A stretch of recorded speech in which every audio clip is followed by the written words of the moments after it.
Hello trader, आइए बात कर लेते हैं फिन निफ्टी कल के दिन यानी कि एक्सपायरी के दिन कहाँ पे कामकाज करेगी। क्या हमने आज के लिए डिस्कशन किया था। देखिए, मैं बहुत से दिनों से फिन निफ्टी का वीडियो नहीं बना रहा हूँ। लगभग हो रहा है, अभी 1 मंथ हो रहा है। क्योंकि क्या था कि मैं कुछ पर्सनल वर्क की वजह से बहुत ही बिजी था, इसीलिए 2 वीडियो मैं डेली नहीं बना पा रहा था। इसलिए मैं आपसे तहे दिल से माफ़ी मांगता हूँ। आइए फिन निफ्टी की सीरीज़ हम फिर से कंटिन्यू करते हैं। और यहाँ पे हम बहुत दिनों के बाद अगर फिन निफ्टी की एनालिसिस कर रहे हैं तो हमको फिन निफ्टी का बहुत ही लॉन्ग टर्म का चार्ट यहाँ पे हमको दिखना पड़ेगा। तो यहाँ पे मैं वीकली टाइम फ्रेम देखता हूँ और आप भी एक बार जरूर वीकली टाइम फ्रेम देखिएगा। क्योंकि क्या होगा, जब आप बहुत दिनों बाद एनालिसिस कर रहे हो या अगर आप पहली बार ट्रेडिंग करने के लिए मार्केट में उतर रहे हो तो आपको लॉन्ग टाइम फ्रेम का व्यू लेना काफ़ी अच्छा एक हो जाता है। तो अगर आप देखोगे वीकली टाइम फ्रेम के हिसाब से तो क्या हो रहा है, मार्केट ने पिछले 3 या 4 वीक से मार्केट कंटिन्यू डाउनफॉल में है। तो ये वीक भी हम एक्सपेक्ट कर सकते हैं कि मार्केट इस वीक में भी काफ़ी अच्छी हमको एक रेड कैंडल यहाँ तक की भी हमको एक दिखाई देगी। तो वीकली टाइम फ्रेम के हिसाब से तो ये है कि मार्केट ओके अभी भी फॉलिंग है। तो यहाँ पे हमारा कोई अपसाइड का यहाँ पे हमारा फिलहाल कोई मूवमेंट नहीं बन रहा है। यहाँ पे कॉल के यहाँ पे हमारा कोई रीज़न नहीं है वीकली के हिसाब से।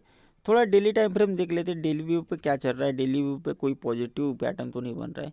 तो ओके, डेली व्यू पे भी कोई पॉजिटिव पैटर्न नहीं बन रहा है। डेली व्यू पे भी हमको ऐसा लग रहा है कि मार्केट यहाँ पे आई, फिर यहाँ पे थोड़ी वोलेटाइल हुई।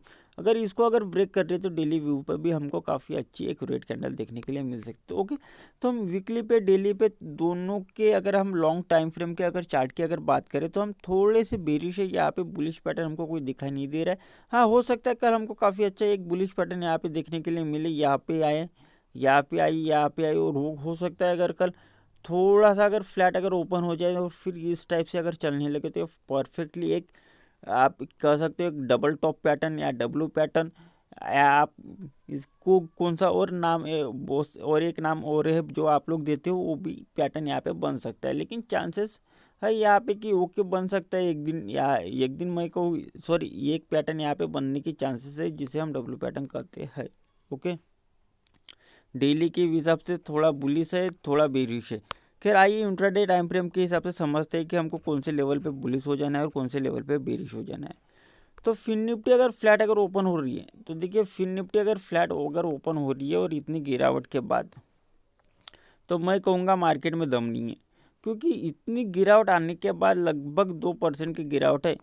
1.40% इंडेक्स आज नीचे साइड क्लोज हुआ है। तो मैं कहूँगा अगर फ्लैट अगर ओपन हो रहा है तो इतनी बड़ी गिरावट आने का, इतने बड़ी जो सेलर्स लोगों ने यहाँ पे एक गिरावट लाई है, वो तो ये कतई नहीं चाहेंगे कि मार्केट गैप अप अगर ओपन हो। अगर मार्केट गैप अप अगर ओपन हो रही है, अगर 100 या मैं कहूँ तो 150 पॉइंट से अगर गैप अप ओपन हो रही है तो इमीडिएटली पुट की पोजीशन बनती है। क्योंकि यहाँ पे काफ़ी हैवी यहाँ पे मैं कहूँ तो कॉल सेलिंग हुई होंगी। यहाँ पे लगभग कहीं ना कहीं अगर मैं आपको अगर कहूँ तो 20,000 के भी यहाँ पे कॉल को सेल किया रह गया होगा। 19,900 के भी कॉल को सेल किया हो गया रहेगा। 19,800 के भी मैं कहूँ तो कहीं ना कहीं यहाँ पे कुछ कॉन्ट्रैक्ट सेल किए गएंगे। तो यहाँ पे अगर 20,000 के आसपास अगर ओपन हो रही है तो यहाँ पे ये लोगों को खतरा महसूस होगा। तो इसीलिए इमीडिएटली एक फॉल लाने की कोशिश करेंगे और फॉल लाएंगे 19,800 तक। तो अगर मार्केट गैप अप अगर ओपन हो रही है फिन निफ्टी 20,000 के आसपास, तो कोशिश ये करना कि आप लो क्वांटिटी के साथ, अगर आप 10 लॉट के साथ ट्रेड करते हो तो आप 1 लॉट के साथ पुट की पोजीशन लेने की कोशिश करना। और हो सके तो आप टारगेट यानी कि लास्ट तक बैठने की कोशिश करना। लो क्वांटिटी अगर रहेगी आपके पास, अगर 1 लॉट रहेगा तो आप हो सकता है पूरे 200 पॉइंट भी कैप्चर कर लो।